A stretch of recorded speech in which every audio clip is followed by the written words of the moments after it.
Hello, I'm Evan of Hill People Gear.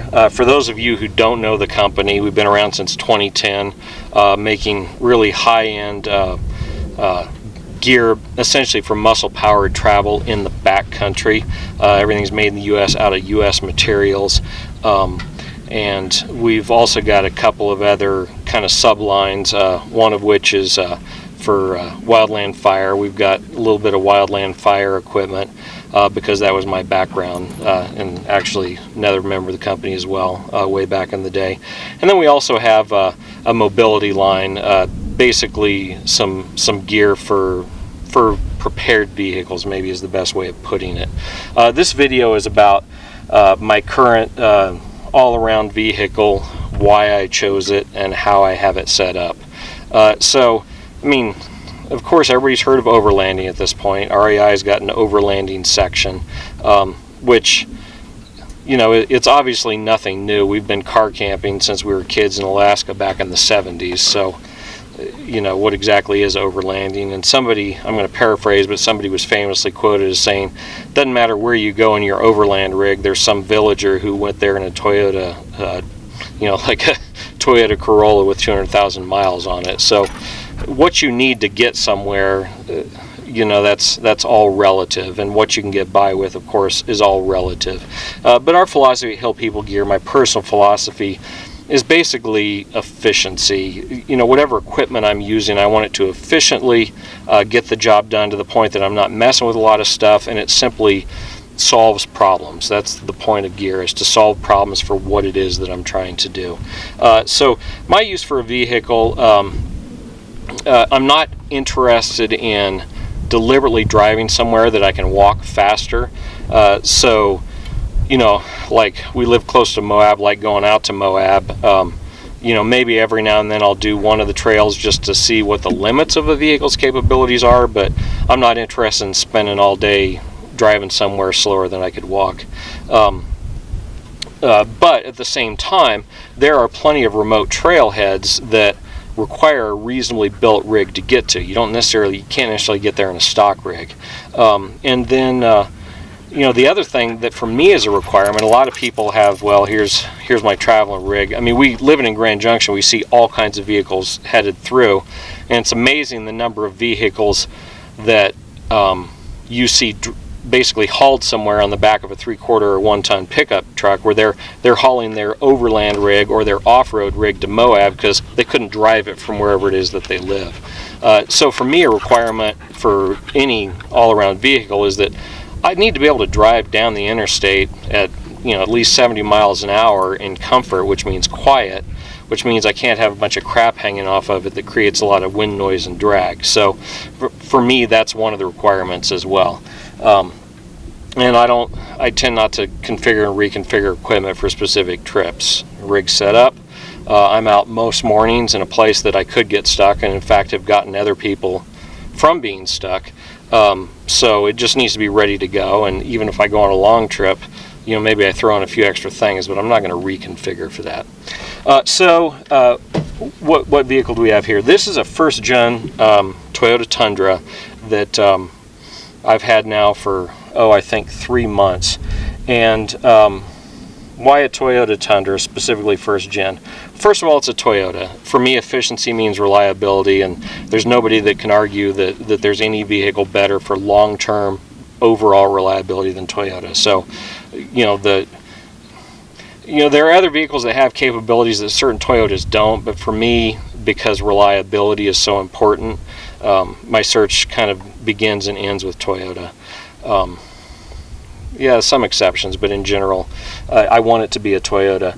Size-wise, you know, so I did have a 4th gen 4Runner for a little while that was built out, and you kind of learn pretty quickly that those little mid-size V6 SUVs, that, you know, the Jeep JK my brother had, they're not really even big enough for 2 people in camping gear.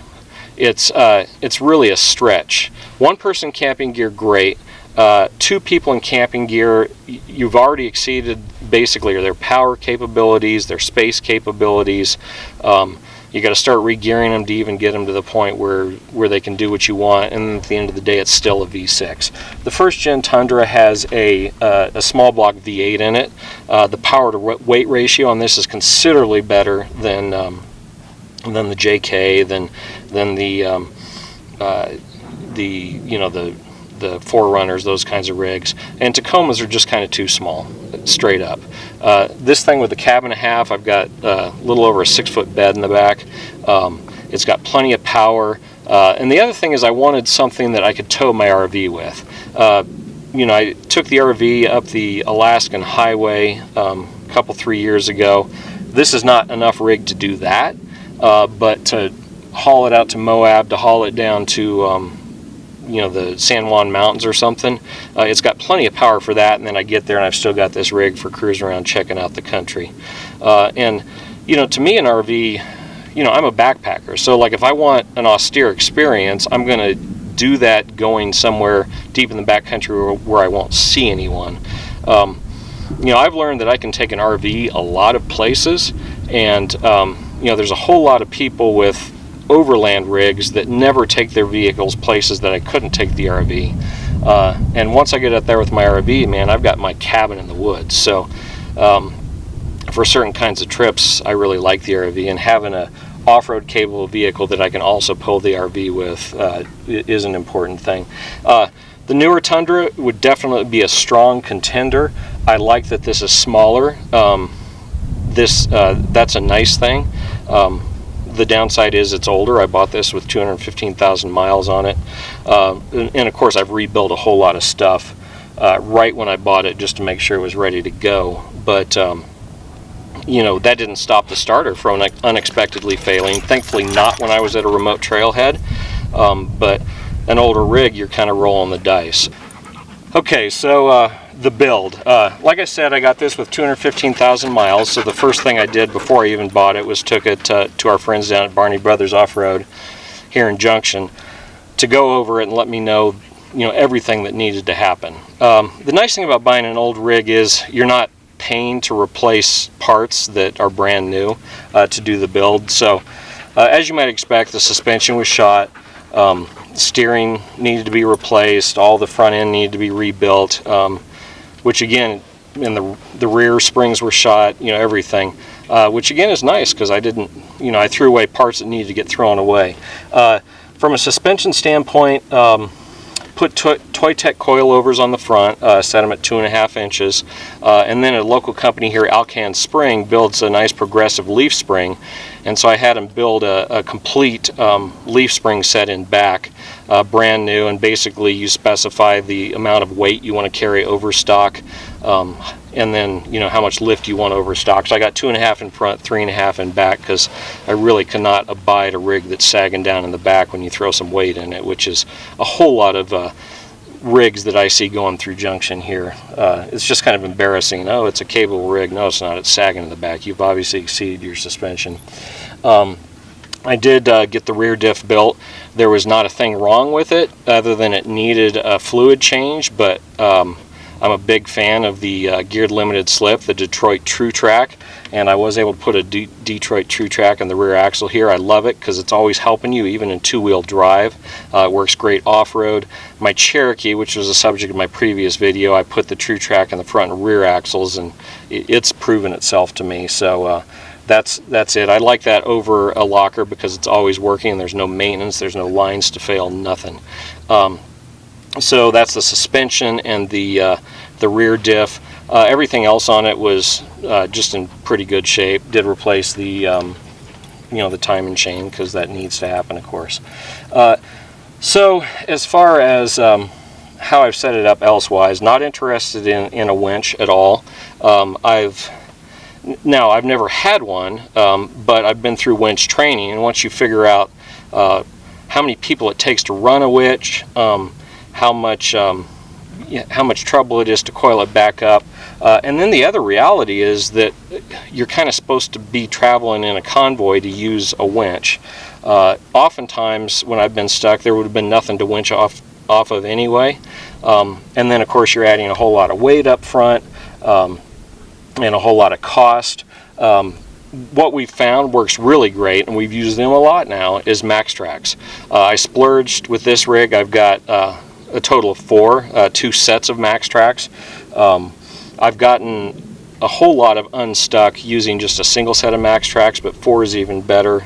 Just earlier this summer, with my brother's current gen Tundra, we were pulling out my dad's like 30-foot travel trailer. It was an area that was dry when we went in, and it was a mud hole coming out, and the trailer slid sideways and wanted to pull the whole convoy down into a gully. The tires were all packed with mud. All we did was pull off the MaxTrax, put one under each of the tires, and just drove right to where we needed to. I think it took 2 sets. So set into the tires, drive forward, set one more time, and boom, we're back where we need to be. That's a whole lot less effort than a winch, and by the way, there was nothing to winch off of that time either. So I'm invest money in MaxTrax.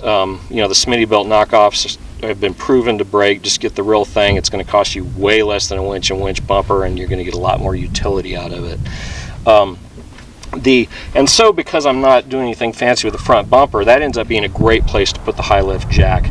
As long as you got something metal up there, I've mounted high lift jack on the front bumper of a lot of different rigs at this point, and usually it works out real great. Provides a little bit more protection up front. The weight's low down. It weighs way less than a bumper does. There's no wind noise associated with it.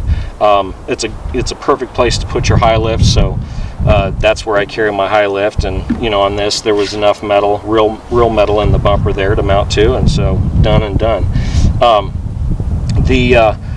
The topper, this rig did not come with a topper. I was lucky enough to find a color match topper, and so that's an ARE topper with the factory gutters on top for a rack, which I've been well, I'll go more into the topper and that whole setup later. And then the other thing, the BFG ATs, I've been running those for years now on a variety of rigs. The KO2s are better than the Gen 1s by far, and they're good enough that I just don't ever roll the dice on a different set of tires because I know these work so well. Going to TRD Pro wheels with the, you know, these are the Toyota TRD Pro wheels from probably a 4Runner, I don't know. I bought them used, of course, so that was pretty inexpensive, but that allowed me to, with trimming the front fender here and a little bit back here, I'm into, these are 34-inch tall tires, which I still get a little bit of rubbing at full lock, and I don't really need tires this big. I have a whole lot of clearance. Maybe the next size down would have been good, but these are also good too. I did do something I've never done before. You know, looking at inflation thanks to the federal government, and you know, just some of the material scarcities we've had, I set this rig up with a full-size spare, and I'm doing a 5-tire rotation, and I just look at it as a way to it's a little bit of a hedge against inflation. It extends the amount of time until I have to buy my next set of tires. It lets me buy, you know, I guess theoretically extends your tire life of the whole set by 20%, so it's that much longer until I need to buy another set, and I was able to buy that extra 20% at today's prices. And then of course the benefit is if you need to swap tires, you have something that is exactly ready to go. It's already worn down. I mean, it matches the other tires, you know, awesome. And the other benefit of the full-size spare behind the rear axle under the bed there, it gives that rear axle a nice amount of weight, which gives you a lot more traction. That's really kind of a nice setup. All right, so I mentioned the topper before, but let's talk about this rack. This is a Prinsu rack, something that I've discovered through a lot of experimentation. I used to run the Wilderness basket style racks, and boy, you can get a whole lot done, but they're noisy. I mean, they carry a lot, but they're noisy. And you know, like I've said, I want to be able to go down the road at 70 miles an hour without extra wind noise with my normal setup. And I finally, through experimentation, figured out that as long as you put a nice wind dam on the front of a rack, and you know, don't have too much stuff stored on it, you're not really going to get a lot of wind noise. With racks that don't have them, or they're not that good, what I do is I go down to Barney Brothers and I get like one of their takeoff, like plastic, you know, basically little plastic front air dam things that come off of rigs. They got a whole pile of them sitting in back from rigs they put bumpers on. I just take one of those and trim it and turn it into an air dam that's like all contoured and everything, and I've done that on 2 different rigs, 3 different rigs. It works great. The Prinsu, the one that comes from Prinsu, happens to work just fine. As long as you mount it correctly, there's no wind noise. So I'm real happy with that. I started out with the cab mount because that's really the best place to put the max tracks and the shovel that I always carry. And then I ended up getting the matched mount on the back. I may or may not end up needing that cargo space, but what I found traveling with my wife and I, you know, we sleep in the back and we carry some gear in the cab, but we got this big old husky dog you've seen walking around, and he takes up some space in the cab. So for just camping around the state here, we got plenty of space as is, but for a long trip, if we were going to take this for a 2-week trip, I think we probably would end up throwing the rocket box on the top just for extra cargo space. And so, having the Prinsu over the ARE topper, on the back so it's matched, helps with that. And then I can also put a canoe on top because it's all matched, so that's another good thing as well. So we'll just walk around back here and talk a little bit more about what I've gotten back in the ARE topper. Alright, so a little bit more about what's going on in back here. First of all, a hot husky who wishes he was in air conditioning, kind of the same way. So I was lucky enough to find this used color match, which is awesome. It's already lined with the carpet, which is nice. It has the flip up window on the one side, which again is a nice feature for accessing stuff. This side doesn't have the flip up window, but as a result it has a much larger sliding window. And basically for sleeping out, there's a couple of requirements. First of all, it needs to be fully enclosed, and of course this beats a tent all to heck in wide variety of conditions. It's insulated, it's a hard shell, there's no setup whatsoever, it's much more wind stable, there's no messing around, there's much more security to trailhead, or you're camped somewhere that you don't know the security situation. It's better for that. At the same time, you need to be able to get a cross breeze going. You got to have screened windows on both sides.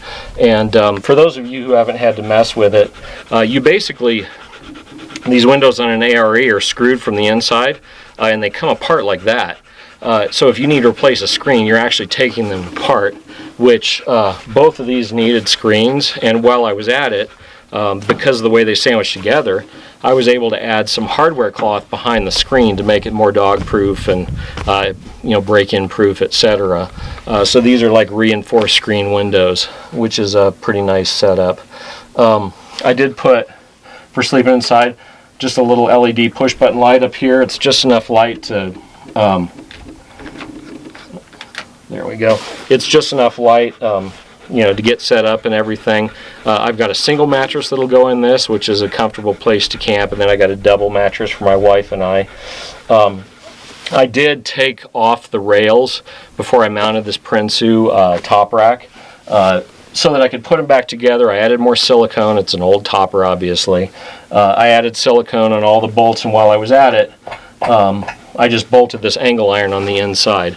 Haven't used it yet, really, but it gives me a place to maybe put a suspended ceiling in, maybe to always have a sleeping bag.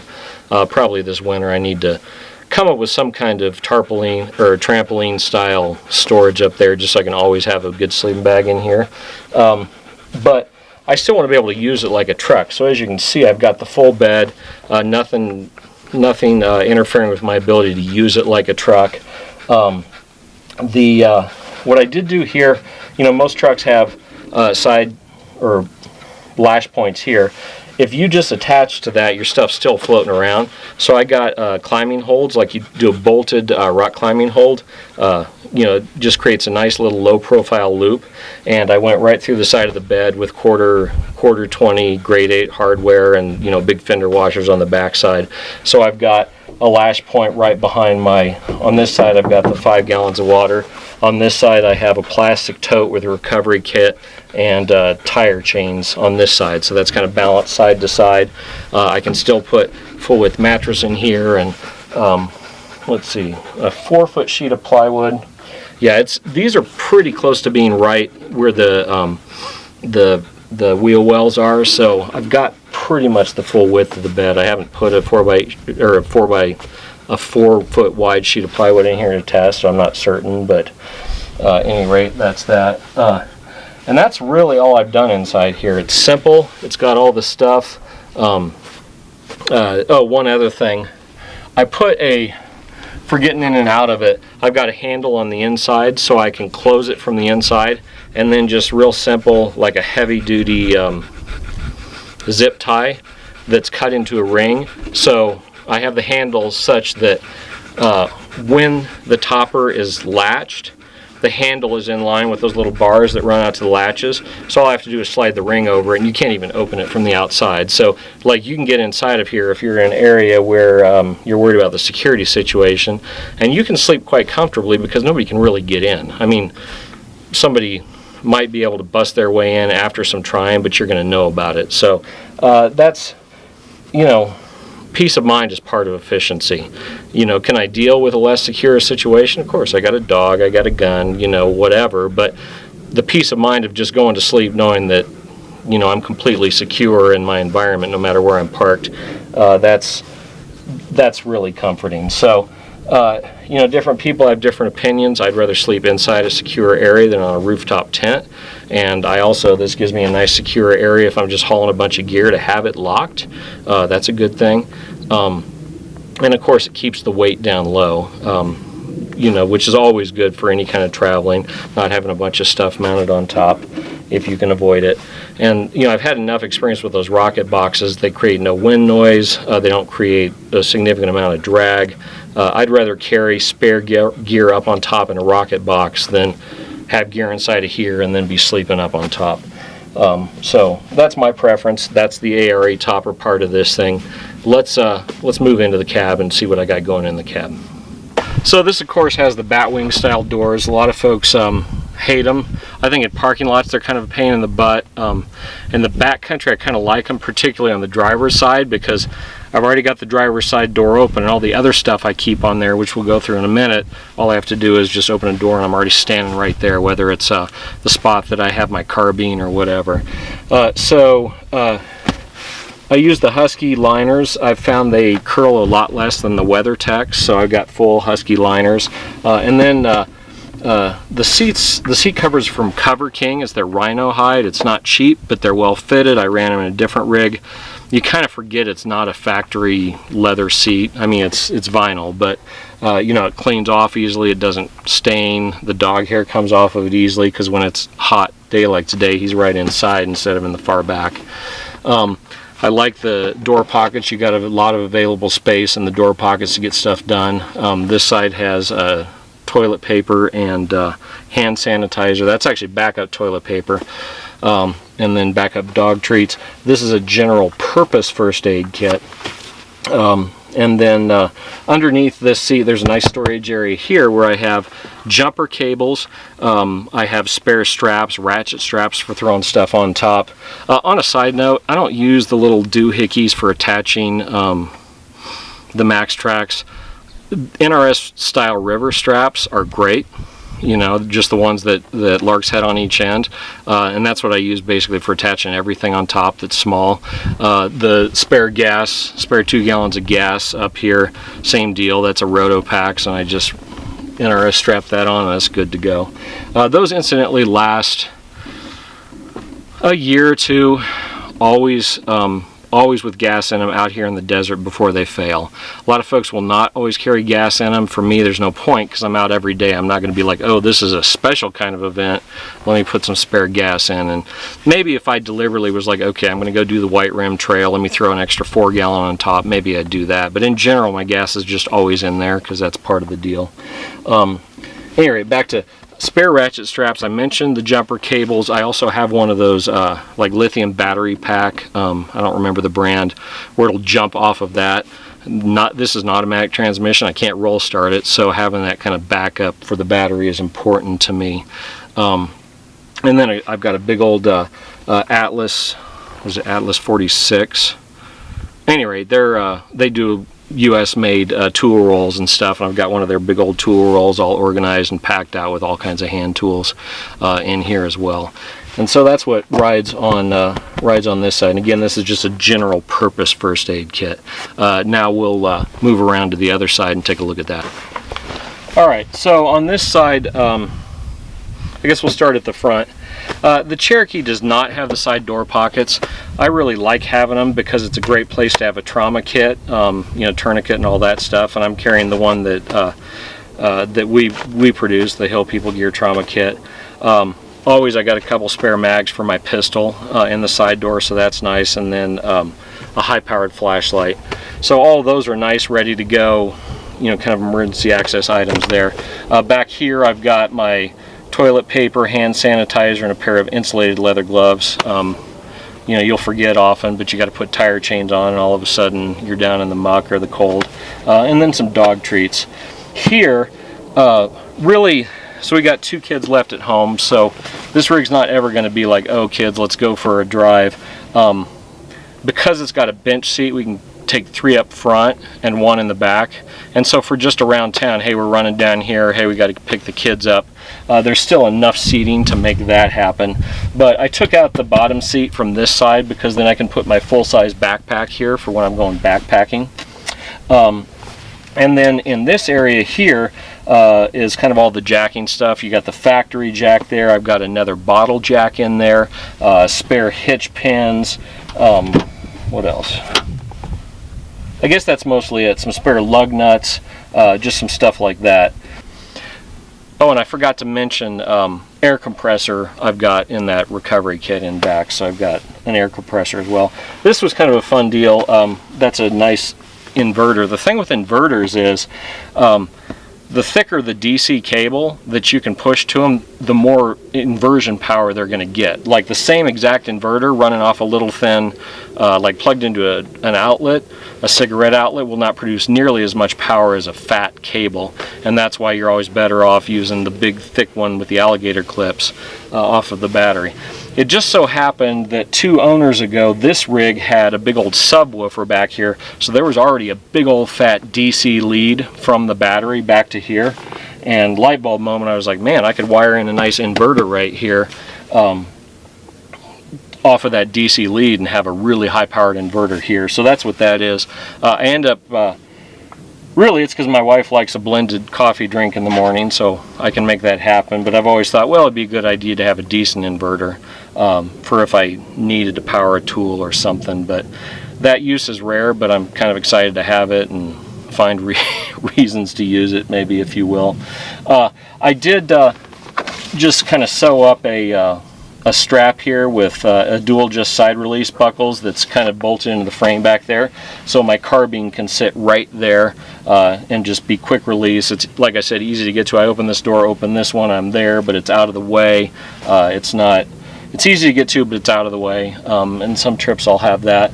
I started using gun racks in my last rig to carry some spare tools, and so in fact I've got a good bow saw that I've replaced the blade with a good Swedish blade, an S-wing axe, and a good high-quality windshield scraper that live back there, and they're out of the way but easy to get to, and so that's something that I carry up there.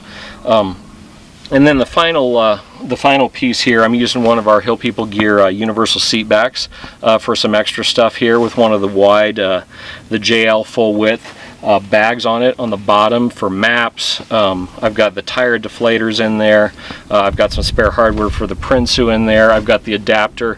I went with the RV style adapter, round adapter. I got wired in back there, and so I've got the adapter from that to the 4 flat for if I'm towing a trailer that just requires the 4 flat. And then I've also got a spare 30 round mag for my carbine, and that's a whole other topic. I got both a bolt action and an AR that uses the same P mags and 300 blackouts, so if I grab a carbine, it's going to be one of those, and there's a spare mag ready to go for that. And then on top here, I've got a couple of bottles, water bottles, that are easy to get to. I can reach over my head and get them from the driver's seat. And that's just using the Hill People Gear bottle holsters on that. So that's how my universal seat back is set up back here. So, you know, as far as the recovery gear, I'll just briefly go through that. I mentioned Max Tracks are the final answer, and they have been so many times that I just, honestly, I do stuff I shouldn't, knowing that I can just throw max tracks underneath and drive out. Busting through snowbanks in the early spring is a great example of where maybe a lot of the time I should just say, you know what, it's getting too dicey, it's time to turn around. But now, because I've got so much experience with them, I'm like, well, I'll just keep driving on the max tracks till I get through this snowdrift, and maybe I'll get quite a bit further down the road. But I do carry a come along and a tow strap and a bunch of the clevis hooks. Those things together with a high lift jack allows you to create a system, a pull system off of the high lift jack. And before I had max tracks, I have successfully used that. You do need, and it's a heavy duty double catch come along. Maybe you can even pull with the come along. If you rig up your whole system where you've got tree strap, tow strap, come along, high lift, you're gonna, that system has so much weight that you got to take the slack out of it before you can even pull on it with a high lift. You take the slack out with the come along, but in the process of doing so, if you can move the rig with the come along, great, you're ahead of the game. If you've tensioned it and you're not getting anywhere with the come along, now you start running the high lift that's in the line there, and then you can move the rig. But again, I have done that once to know I can do it, back when I had to, but the max tracks have solved every flipping recovery problem I've had, so that's kind of my go-to. But I do have the stuff to rig up a pull if I need to. So that's, well, and then the shovel. Now I don't even mess with the shovel, honestly. Before the max tracks, first thing you do is just try to dig out, and usually that's quick and, well, often that's quick and simple. But between the shovel and max tracks, man, you pretty much just get out of anything. I'm a huge believer in those. So that's the recovery setup that I carry. So I think that's pretty much it. Basically, I've got a rig here that is always ready to go. It's got a lot of capability. I can sleep in it, I can travel out of it, I can camp out of it, but I can also just run somewhere on the highway, just for a normal trip, and I get where I'm going, and I've got a completely capable off-road rig that I got there in comfort in, which for me is a nice situation to be in. And mainly, I rolled the dice on an older rig. It's a Toyota, so it's not a roll of the dice, but it's older, so there are things that are going to fail, and I just hope that they're things that I know are going, so I can proactively replace them before they become a problem, versus like the starter where it was just suddenly a problem. So I may well do the fuel pump just so I know I've got the clock reset, and we'll just, radiator usually got some indication that it's starting to go. I don't know. Overall, I just hope that this thing lasts me for another 100,000 miles, and I don't have to worry about what rig to buy for another 100,000 miles, because I am completely happy with this one.